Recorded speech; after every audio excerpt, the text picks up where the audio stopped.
Un enfant prend son journal de Mickey et dans la rubrique «Jeux» cherche le bon chemin qui mène au trésor.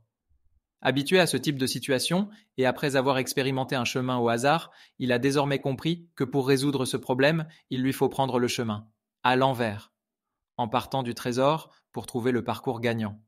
Faisons référence à l'école de Palo Alto. Comme l'écrit Paul Watzlawick, le débutant a tendance à se demander par quel chemin il doit partir, alors que l'alpiniste expérimenté se demanderait plutôt quel point, situé immédiatement en dessous du sommet, il lui faudrait atteindre. Il effectuera donc mentalement le chemin à prendre en sens inverse.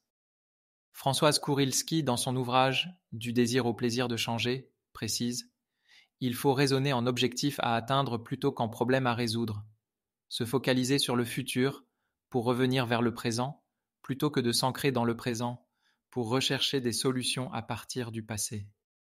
Sous l'angle de la résolution de problèmes, Giorgio Nardone nous invite à 1. Définir le problème, 2. Le fragmenter, 3. Définir l'objectif à atteindre, 4. Lister les solutions déjà tentées, 5.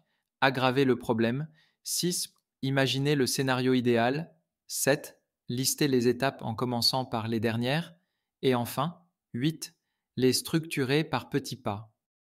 Emportés par nos habitudes, c'est bien souvent notre problème qui figure au centre de notre écran ou de notre feuille de papier, plutôt que la situation attendue. Saisissons alors nos crayons de couleur pour dessiner notre objectif, notre situation idéale, avec soin. Viendra ensuite le chemin. En synthèse, imaginons, visualisons et rembobinons le film.